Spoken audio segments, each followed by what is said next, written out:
মাধ্যমিক শিক্ষা জাতীয়করণের সংবাদ প্রকাশিত হয়েছে। আসসালামু আলাইকুম সম্মানিত ভিউয়ার্স, আশা করি আল্লাহর রহমতে সবাই ভালো আছেন, সুস্থ আছেন। আমাদের এই চ্যানেলের আরও একটি গুরুত্বপূর্ণ ভিডিওতে আপনাদের স্বাগতম। ভিউয়ার্স, আপনারা যারা মাধ্যমিক পর্যায়ের শিক্ষক রয়েছেন, আমাদের আজকের এই ভিডিওটি তাদের জন্য। ভিউয়ার্স, ইতিমধ্যে আমরা জানতে পেরেছি আপনাদের জন্য একটি আপডেট প্রকাশিত হয়েছে, যেটি আমরা আজকের এই ভিডিওর মাধ্যমে আপনাদেরকে বিস্তারিতভাবে দেখানোর চেষ্টা করব। অবশ্যই ভিডিওটি শেষ পর্যন্ত ধৈর্য সহকারে দেখার চেষ্টা করবেন। ভিউয়ার্স, আপনি যদি আমাদের এই চ্যানেলের একেবারে নতুন দর্শক হয়ে থাকেন, তাহলে অবশ্যই চ্যানেলটি সাবস্ক্রাইব করে পাশে থাকা বেল আইকনটি অন করে রাখবেন, যাতে করে এরকম আপডেটগুলো আপনি সবার আগে পেয়ে যান। তো ভিউয়ার্স, চলুন দেখে আসি আপনাদের জন্য প্রকাশিত সেই বিশেষ বার্তাটি।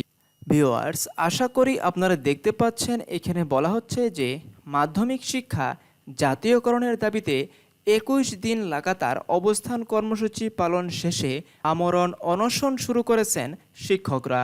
শরীরের কাফনের কাপড় জড়িয়ে রাজধানীর জাতীয় প্রেস ক্লাবের সামনে মঙ্গলবার সকাল থেকে অনশন শুরু করেন তারা। শোকের মাস আগস্ট শুরু হওয়ায় জাতির পিতা বঙ্গবন্ধু শেখ মুজিবুর রহমানের প্রতি শ্রদ্ধা জানিয়ে কালো ব্যাজ ধারণ করেছেন আন্দোলনরত শিক্ষকরা। বাংলাদেশ শিক্ষক সমিতির ব্যানারে গত 11 জুলাই থেকে জাতীয়করণ আন্দোলন চলছে। মঙ্গলবার সকাল থেকেই রাজধানী ঢাকায় থেমে থেমে বৃষ্টি হচ্ছে। বৃষ্টি মাথায় নিয়ে এই শিক্ষকরা অনশন চালিয়ে যাচ্ছেন। জাতীয়করণের দাবিতে শিক্ষকদের বক্তব্য, স্লোগানে মুখরিত জাতীয় প্রেসক্লাব প্রাঙ্গণ। বিটি এর সাধারণ সম্পাদক অধ্যক্ষ শেখ কাউসার আহমদ বলেন, মাধ্যমিক শিক্ষা জাতীয়করণের সুস্পষ্ট ঘোষণা বা মাননীয় প্রধানমন্ত্রীর সাক্ষাৎ ছাড়া আমরা ঘরে ফিরে যাব না। যতক্ষণ পর্যন্ত প্রধানমন্ত্রীর সাক্ষাৎ না পাব, ততক্ষণ পর্যন্ত আন্দোলন চলবে। আমাদের গন্তব্য এখন দুটি, হয় ঘোষণা বা 5 মিনিটের জন্য প্রধানমন্ত্রীর সাক্ষাৎ অথবা কবরস্থান। তিনি বলেন, আমাদের মৃত্যুর দামেও যদি মাধ্যমিক শিক্ষা জাতীয়করণ হয় এবং শিক্ষকদের বৈষম্য দূর হয়, তাহলে আমাদের জীবন সার্থক হবে। আমরা মাননীয় প্রধানমন্ত্রীর সাক্ষাৎ চেয়েছিলাম, তার সাক্ষাৎ না পেলে আজরাইলের সাক্ষাৎ বরণ করে নেব। তিনি বিভিন্ন স্কুলে কর্মরত থাকার শিক্ষকদের জাতীয় প্রেস ক্লাবের সামনে এসে অনশন কর্মসূচিতে অংশ নেয়ার আহ্বান জানান। মাধ্যমিক শিক্ষা জাতীয়করণের দাবিতে গত 11 জুলাই থেকে অবস্থান কর্মসূচি পালন করছেন কয়েক হাজার শিক্ষক।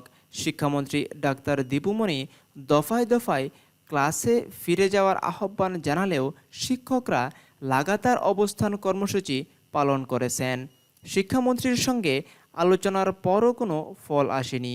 এ পরিস্থিতিতে মঙ্গলবার থেকে আমরণ অনশন কর্মসূচি শুরু করলেন শিক্ষকরা। আন্দোলনরত শিক্ষকরা বলছেন, এমপিওভুক্ত শিক্ষকরা মাত্র 25% উৎসব ভাতা, 1000 টাকা বাড়ি ভাড়া ও 500 টাকা চিকিৎসা ভাতা পান। একই কারিকুলামে একই সিলেবাসে পাঠদান করিয়েও সরকারি ও বেসরকারি শিক্ষকদের কর্মচারীদের বেতনে রয়েছে বিস্তর পার্থক্য। বেসরকারি শিক্ষা প্রতিষ্ঠানের প্রধানদের সরকারি শিক্ষা প্রতিষ্ঠানে প্রধানদের থেকে এক ধাপ নিচে বেতন দেয়া হচ্ছে। বেসরকারি শিক্ষক কর্মচারীদের অবসরে যাওয়ার পর অবসর সুবিধা ও কল্যাণ ট্রাস্টের টাকা পেতে বছরের পর বছর অপেক্ষা করতে হয়। তাছাড়া বিগত কয়েক বছর যাবৎ অবসর সুবিধা ও কল্যাণ ট্রাস্ট খাতে শিক্ষক কর্মচারীদের বেতন থেকে অতিরিক্ত 4% কেটে নেওয়া হচ্ছে। এর প্রতিবাদে বিক্ষোভ মিছিল করা হলেও প্রতিকার পাওয়া যায়নি। বর্তমান সরকার স্মার্ট বাংলাদেশ গড়ে তোলার ঘোষণা দিয়েছেন। স্মার্ট বাংলাদেশ গড়তে হলে শিক্ষাকে অগ্রাধিকার দিতে হবে। শিক্ষা ব্যবস্থা স্মার্ট করতে প্রয়োজন স্মার্ট শিক্ষক। তাই স্মার্ট শিক্ষক পেতে শিক্ষায় বিনিয়োগ বৃদ্ধিসহ মাধ্যমিক শিক্ষা সরকারিকরণের বিকল্প নেই। ভিউয়ার্স, আশা করি আপনারা বিস্তারিত বিষয়টি অবশ্যই বুঝতে পেরেছেন। ভিউয়ার্স, ভিডিওটি আপনাদের ভালো লেগে থাকলে অবশ্যই ভিডিওতে একটি লাইক করবেন এবং শেয়ার করে আপনার সহকর্মীদের, বন্ধুদের অবশ্যই জানার সুযোগ করে দিবেন। পরবর্তী ভিডিও আসা পর্যন্ত আশা করি সবাই ভালো থাকবেন, সুস্থ থাকবেন এই কামনায় শেষ করছি। ধন্যবাদ সবাইকে।